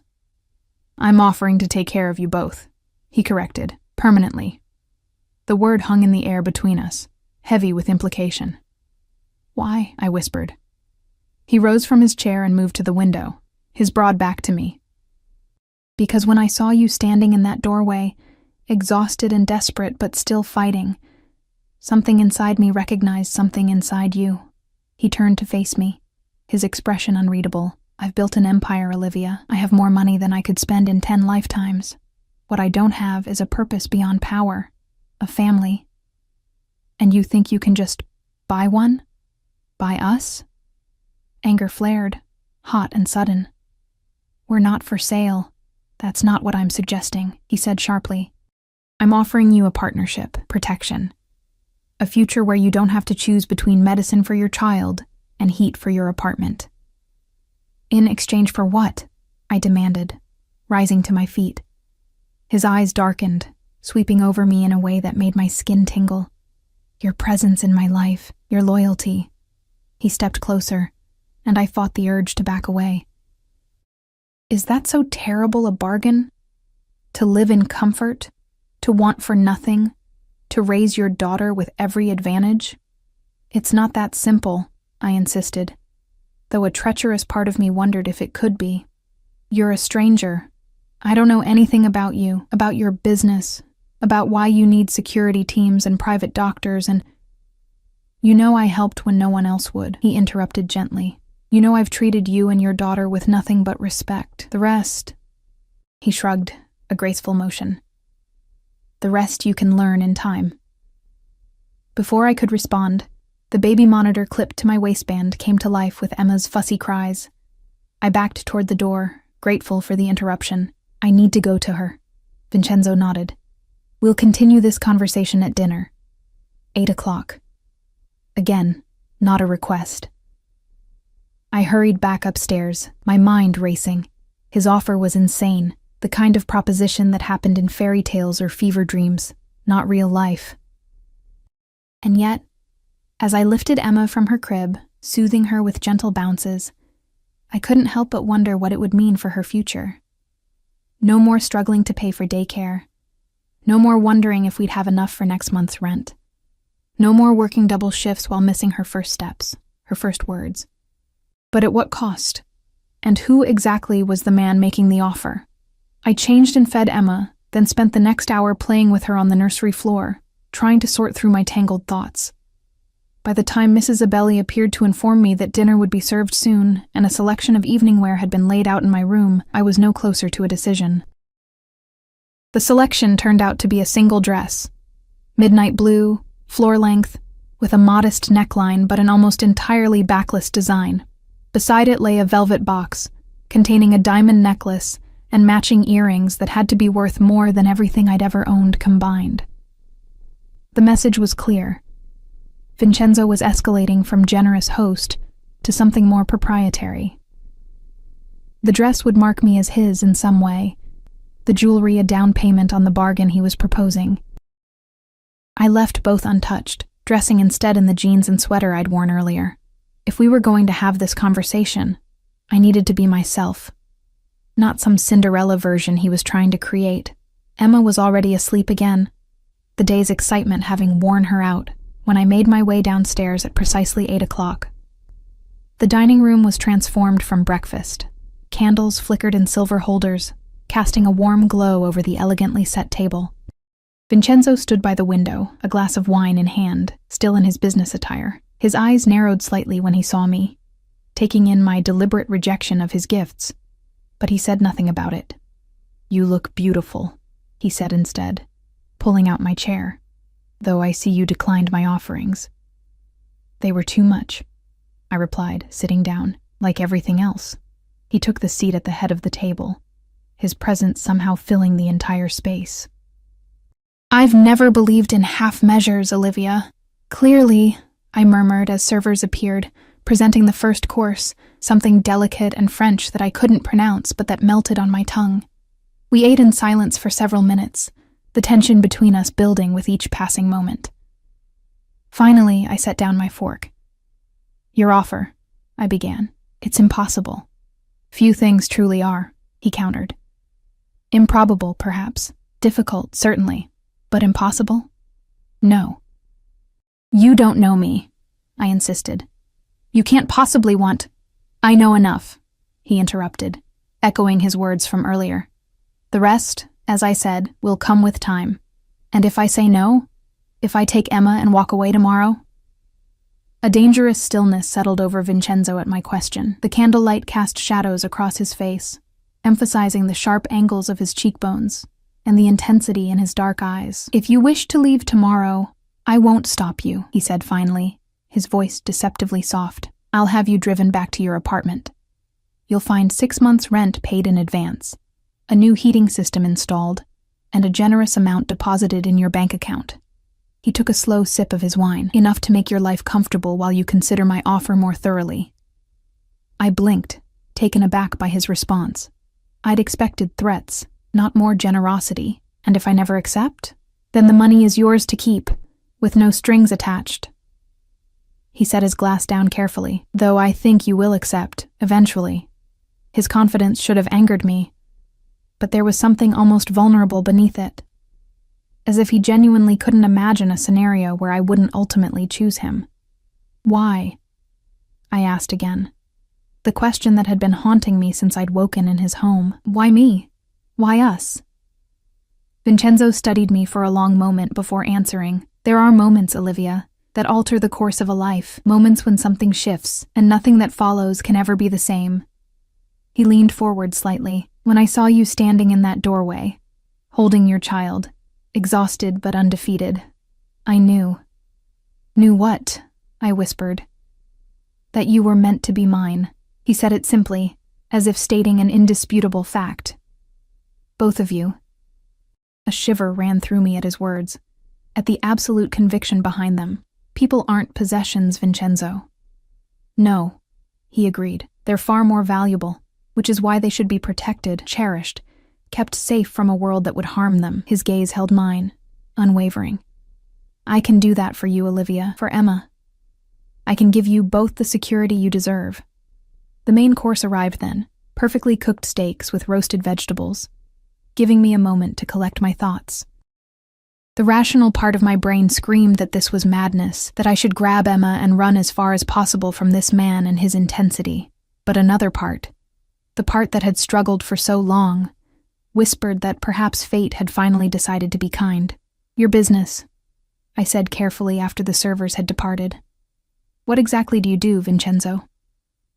A small, almost predatory smile curved his lips. I have many business interests: import-export, real estate, private security. Consulting. That's not an answer. It's the answer I'm prepared to give tonight. He cut into his steak with precise movements. Suffice it to say, I have resources, influence, the ability to ensure that no harm comes to what's mine. There it was again. That language of ownership that should have repelled me, but instead sent a confusing thrill down my spine. Are you dangerous? I asked, forcing myself to meet his gaze.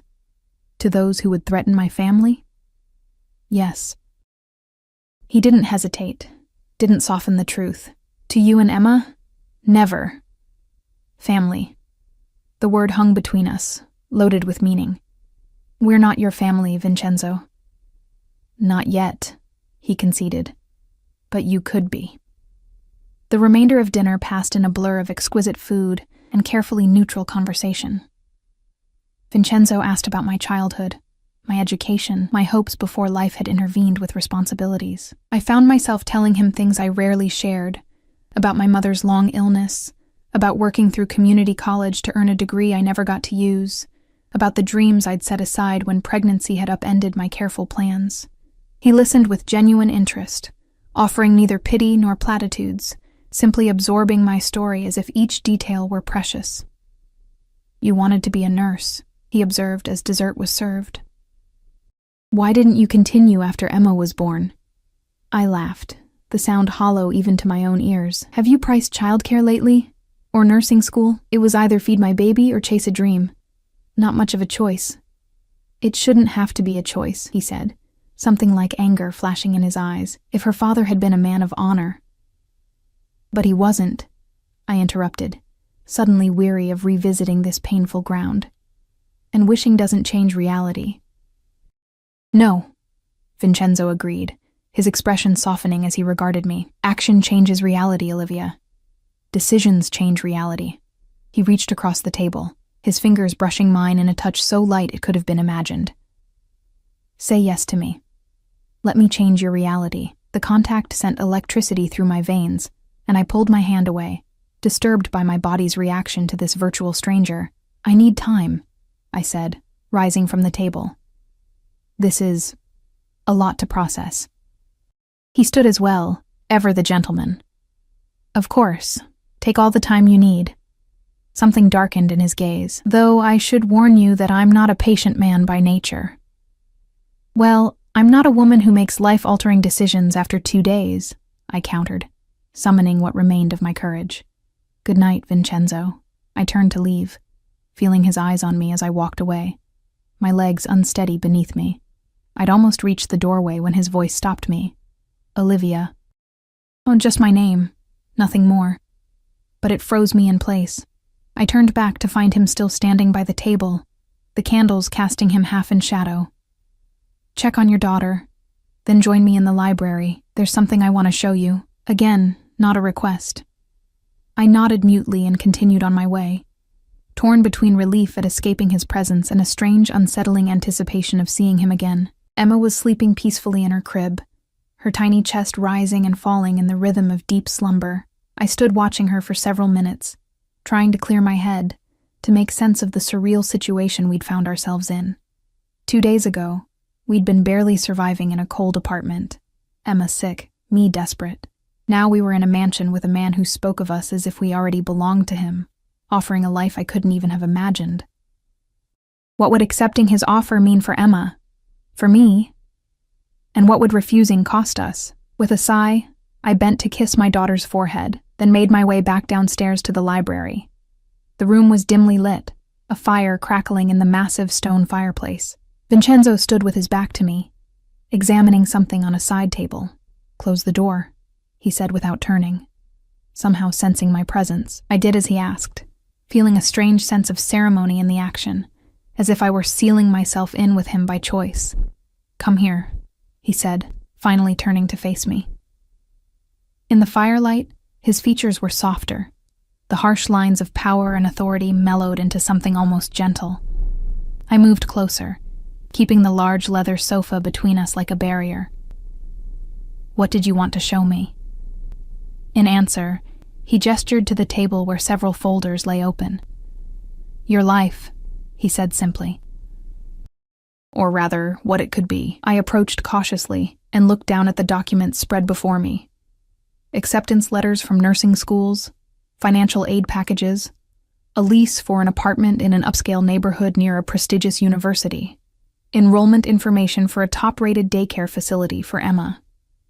"I don't understand," I said, leafing through the papers with trembling fingers. "Options," Vincenzo replied, watching me closely. "If you accept my offer, these are just some of the possibilities available to you.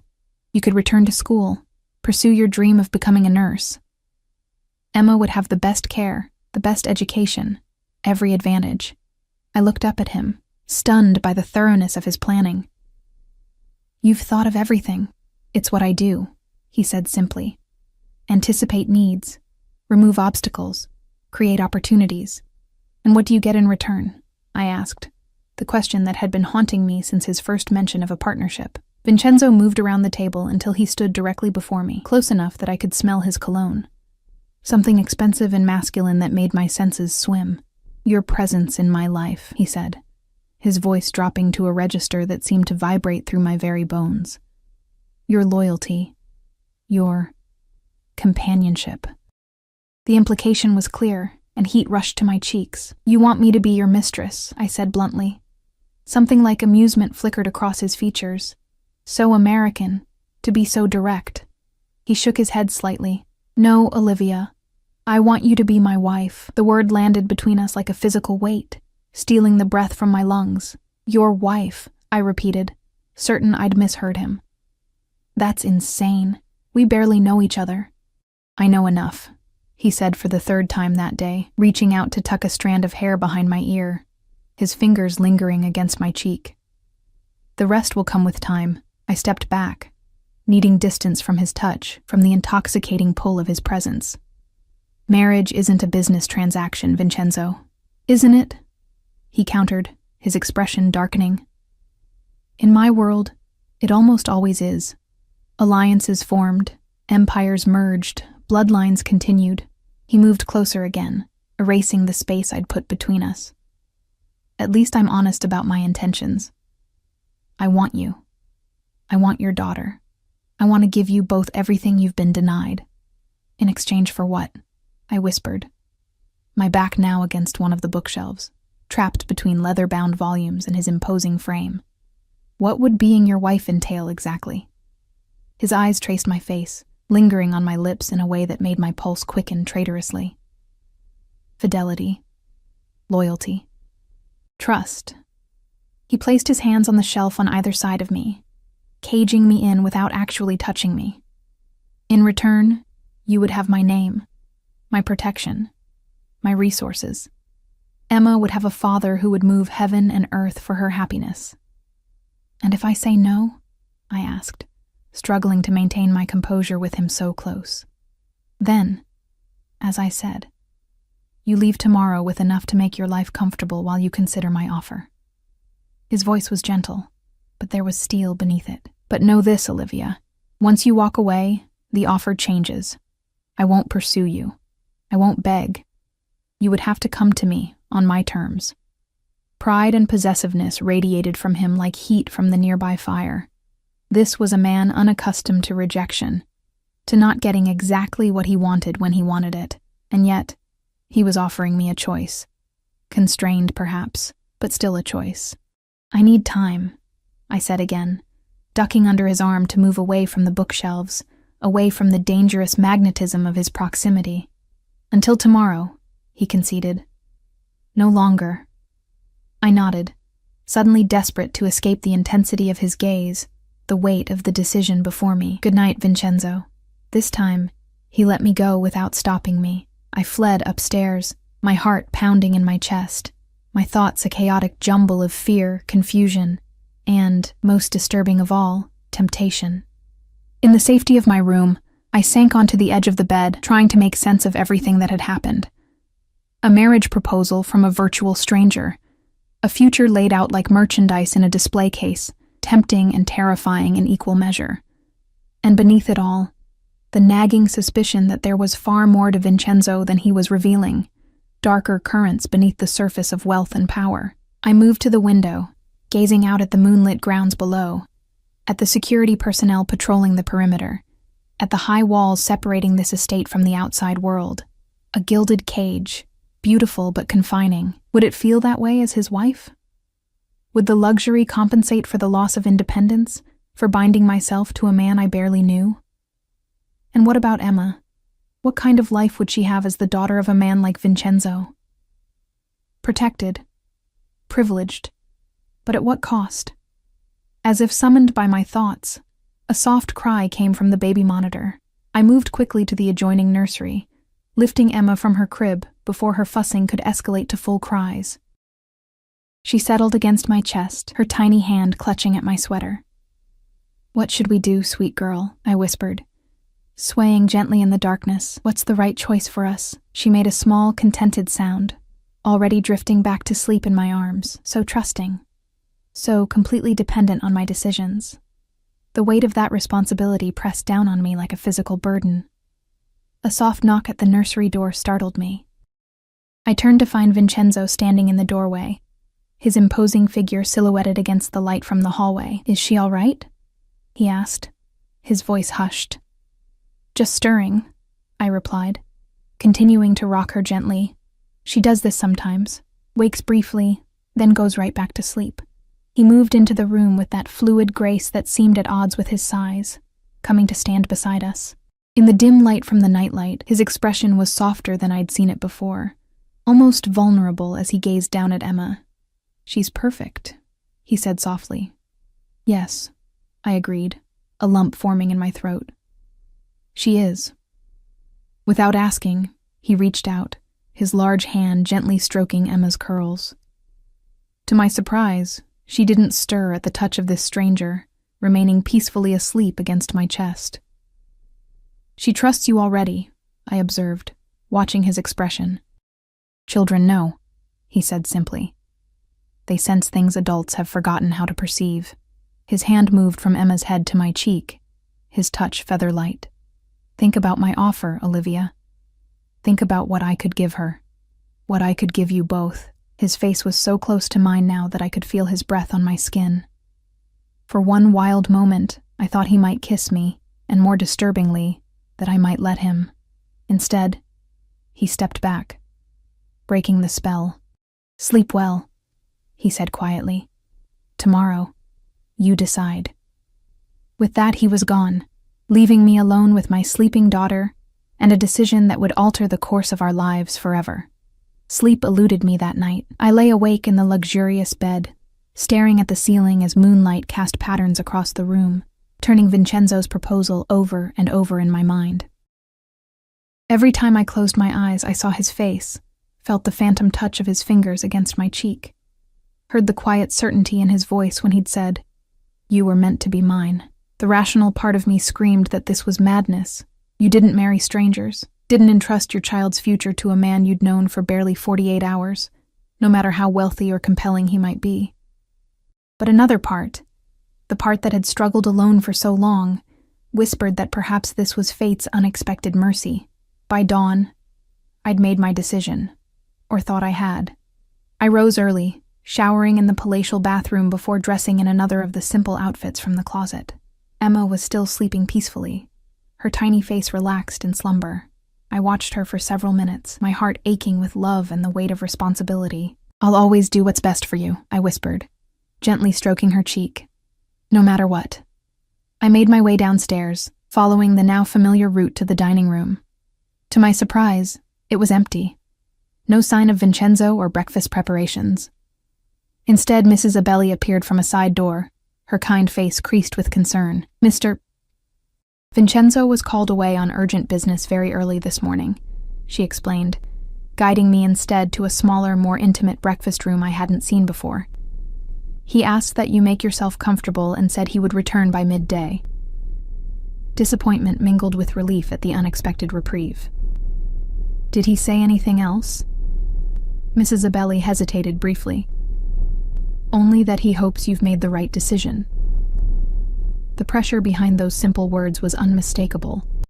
I nodded, settling into a chair as she served coffee and pastries. "Mrs. Abelli," I began carefully, "how well do you know Vincenzo's business associates?"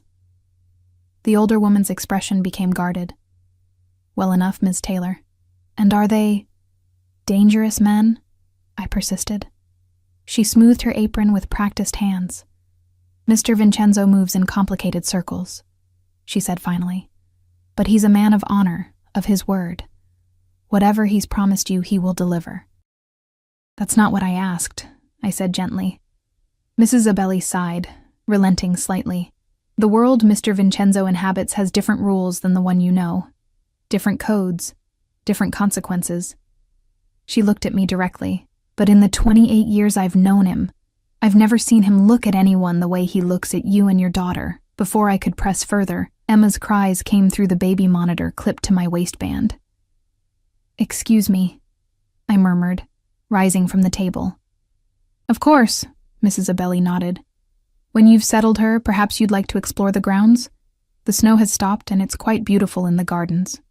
The suggestion was tempting, I'd been feeling increasingly claustrophobic within the mansion's walls, no matter how luxurious. "Maybe we will, thank you." I returned upstairs to find Emma fully awake and hungry. After feeding and dressing her in one of the adorable new outfits that had mysteriously appeared in the nursery drawers, I bundled her into a tiny snowsuit and wrapped myself in a cashmere coat I'd found in the closet. The gardens were indeed beautiful, the snow pristine and glittering in the late morning sunlight. Emma cooed with delight at the white wonderland around us, her small face flushed with cold and excitement. We walked slowly along cleared pathways, security personnel maintaining a discreet distance, but always visible at the perimeter. Near a frozen fountain, I paused, bouncing Emma gently as she reached for falling snowflakes. The simple joy on her face made my heart clench. This was what I wanted for her, moments of wonder, of beauty, of innocence preserved. Could Vincenzo's world provide that? Or would the darker elements Mrs. Abelli had alluded to eventually touch her too? A movement at the edge of the property caught my eye. A black SUV passing through the gates, followed by another, then a third. My pulse quickened as they approached the main entrance. Vincenzo was returning, and with him, the moment of decision. I made my way back to the house slowly, deliberately prolonging these final moments of uncertainty. By the time we reached the main entrance, the vehicles were already empty, their occupants presumably inside. Mrs. Abelli met us in the foyer, helping me unwrap Emma from her snowsuit. "Mr. Vincenzo is waiting for you in his office," she said, reaching for Emma. "I'll look after the little one while you speak with him." I hesitated, reluctant to let my daughter go, but Emma went willingly into the housekeeper's arms, apparently already comfortable with her. "It's all right, Mrs. Abelli assured me. "We'll just be in the kitchen making cookies. You can come find us when you're finished." With a deep breath, I made my way to Vincenzo's office, each step feeling heavier than the last. I knocked once on the heavy wooden door. "Enter." His voice was clipped, authoritative. I pushed the door open to find him standing by the window, his back to me, phone pressed to his ear. He was speaking rapid Italian, his tone hard and uncompromising. This was a different Vincenzo than the one who had stroked Emma's curls in the nursery last night. This was the businessman, the man of power. He ended the call abruptly when he sensed my presence, turning to face me. He looked tired, I realized with surprise. There were shadows beneath his eyes, a tension in his jaw that hadn't been there yesterday. "Olivia," he said, my name softening on his tongue. "I apologize for my absence this morning. There was a situation that required my immediate attention." "Is everything all right?" I asked, genuinely concerned by the strain visible in his features. A ghost of a smile touched his lips. "It is now." He gestured to the chairs by the fireplace. "Please, sit. I imagine you've made your decision." I sank into one of the leather armchairs, gathering my courage. "Before I tell you my answer, I need to know something, Vincenzo. The truth this time."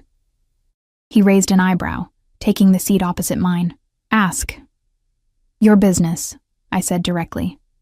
"The security teams, the associates who look more like soldiers than businessmen, the way everyone defers to you with something close to fear." I met his gaze steadily. "If I say yes to you, what exactly am I saying yes to?" Vincenzo was silent for a long moment, studying me with those impenetrable dark eyes. Then, to my surprise, he leaned forward and took my hands in his, the first time he'd initiated such direct, sustained contact. "My father," he began, his voice low and controlled, "built an organization based on fear, on violence, on control. When he died, I inherited his empire, and all the darkness that came with it." His thumbs traced circles on my palms, the gesture almost absent-minded. "For years, I've been working to legitimize our interests, to move away from the old ways into more acceptable ventures." "The old ways," I repeated softly. "You're talking about organized crime, the Mafia." He didn't flinch at the accusation. "My family has been powerful for generations, yes, and not always on the right side of the law." His grip on my hands tightened slightly. "But I am not my father, Olivia. What I build now, I build legally. Real estate, security firms, import-export businesses. Clean money. But the old connections remain, I pressed. The old methods. A shadow passed across his features. Some ties cannot be severed overnight. Some situations still require traditional approaches. He released my hand suddenly, as if afraid his touch might taint me. This is my world, Olivia. I won't pretend it's something it's not. If that changes your answer, it doesn't, I interrupted, the words escaping before I could reconsider them. Vincenzo went still, his eyes searching my face. What are you saying? I took a deep breath, committing myself to the path I'd chosen during the long, sleepless night. I'm saying yes to your offer, but not in the way you proposed. Confusion flickered across his features. Explain. I won't marry you. Not now, not like this, I said firmly, but I will accept your help for Emma's sake. The nursing school, the apartment near campus, the daycare for her. Yes to all of that. His expression darkened. And in return? In return, I'll stay in your life. You'll be part of Emma's life. You'll have the chance to prove that what you feel for us is real, not just some possessive impulse triggered by a wrong number text. I held his gaze steadily. If, after a year, we both feel this is right, truly right, then we can discuss marriage. Vincenzo rose abruptly, moving to stand before the fireplace, his back to me. The rigid line of his shoulders spoke of tightly controlled emotion. You counter my proposal with conditions, he said finally, his voice dangerously soft. Few people have the courage to negotiate with me, Olivia. I'm not negotiating, I corrected, standing as well. I'm offering the only answer I can give that respects both your feelings and my own judgment. I have to protect Emma, and myself. He turned then, and the expression on his face took my breath away. A mixture of frustration, admiration, and something deeper, more vulnerable than I'd yet seen from him. 1 year, he repeated, moving toward me with that predatory grace. 1 year of what exactly? Of getting to know each other, I said, holding my ground as he approached, of building trust, of seeing if this connection between us is real or just circumstance and gratitude. He stopped directly before me, close enough that I had to tilt my head back to maintain eye contact. And during this year, what are we to each other? My heart hammered against my ribs. Friends, I said. Partners in Emma's care. Nothing more until we're both certain. Nothing more, he echoed, his voice dropping to a register that sent heat cascading through me. That will be challenging. The tension between us was palpable, electric. For a moment, I thought he might ignore my conditions entirely and pull me into his arms. Part of me almost hoped he would, a realization that both frightened and thrilled me. Instead, he took a deliberate step back. 1 year, he agreed finally, with one condition of my own. What's that? I asked, both relieved and disappointed by the distance he'd put between us. You live here in my home, he said firmly. You and Emma. Separate wings if you prefer, complete privacy, but under my roof where I can ensure your safety. I hesitated. I need independence, Vincenzo. That's part of this. Independence doesn't mean vulnerability, he countered. My enemies, and yes, I still have them, would see you as a way to hurt me the moment they learned of your importance. Here, you're protected. At school, you'll have security, discreet, but present. The reality of what it meant to be connected to a man like him settled over me like a weight. This is what it would always be like, isn't it? Security details, constant vigilance. For now, he conceded. Until certain matters are fully resolved. But yes, protection would always be a consideration. His expression softened slightly. Is that so terrible? To know that no harm could ever come to you or Emma? Put that way, it was hard to argue against. All right, I agreed reluctantly. We'll stay here, but I need my own space, my own life beyond these walls. Done, he said immediately, as if afraid I might change my mind. The East Wing is yours. The staff will answer to you directly for anything you need. Your school schedule is yours to determine. Come and go as you please, with security, of course. The speed of his agreement surprised me. You're not going to argue more? Something like amusement flickered across his features. Olivia, you've just agreed to live under my roof for a year. To give me daily access to you and Emma, to allow me to prove myself worthy of you both." His voice dropped lower. "I may be demanding, but I'm not a fool. I know when I've been given a gift." The sincerity in his tone made my throat tighten unexpectedly. Before I could respond, a commotion in the hallway caught our attention. Emma's delighted squeals and Mrs. Abelli's gentle laughter. The door opened without a knock, and the housekeeper appeared with Emma in her arms, the baby's face smeared with what looked like chocolate cookie dough. "I'm so sorry to interrupt," Mrs. Abelli began, "but she was asking for her mama and—" "It's fine," Vincenzo interrupted, his severe expression melting into something softer as he gazed at Emma. We were just finishing our discussion. I moved to take Emma, who reached for me with sticky hands, babbling happily. As I settled her on my hip, I looked back at Vincenzo. "So we have an agreement? 1 year. Friends and co-parents only. Then we decide." "We have an agreement," he confirmed, his dark eyes intense as they moved from Emma's face to mine. "Though I should warn you, Olivia, I don't intend to lose." Mrs. Abelli discreetly withdrew, leaving the three of us alone in the office. Emma, oblivious to the significance of the moment, reached out a chocolate-covered hand toward Vincenzo. To my surprise, he didn't hesitate, stepping forward to let her tiny fingers grasp his much larger one. "Hello, little one," he murmured, his voice gentler than I'd ever heard it. "It seems we're going to be family after all." "Not yet," I reminded him softly. "Maybe someday." He looked up from Emma to me, and the expression in his eyes made my breath catch. Possession mingled with something that looked remarkably like love. "Someday soon," he corrected, his free hand coming up to touch my cheek with exquisite gentleness. "I'm a patient man when the prize is worth waiting for." As Emma babbled happily between us, her tiny hand still clutching Vincenzo's finger, I felt something settle in my chest. Not certainty. Not yet. But possibility. The possibility of a future I'd never dared imagine, with a man as dangerous as he was compelling. 1 year to discover if the connection that had formed between us in the strangest of circumstances could grow into something real and lasting. 1 year to learn if the darkly powerful man who had claimed us as his own could truly become the husband and father we needed. 1 year that somehow, I already suspected, would change everything. As if reading my thoughts, Vincenzo smiled, a real smile that transformed his severe features and reached his eyes. "Welcome home, Olivia," he said softly. "Both of you." And despite all my reservations, all my carefully constructed conditions, I found myself smiling back. "Thank you for answering a wrong number," I whispered. His hand moved from my cheek to the back of my neck, warm and strong, drawing me fractionally closer. It was the most right-wrong number of my life. With Emma between us, chocolate-covered and giggling, and Vincenzo's dark eyes promising a future I could barely comprehend, I felt, for the first time in longer than I could remember, truly safe.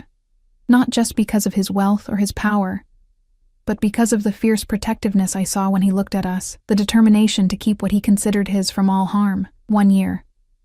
It would be complicated, challenging, probably dangerous at times.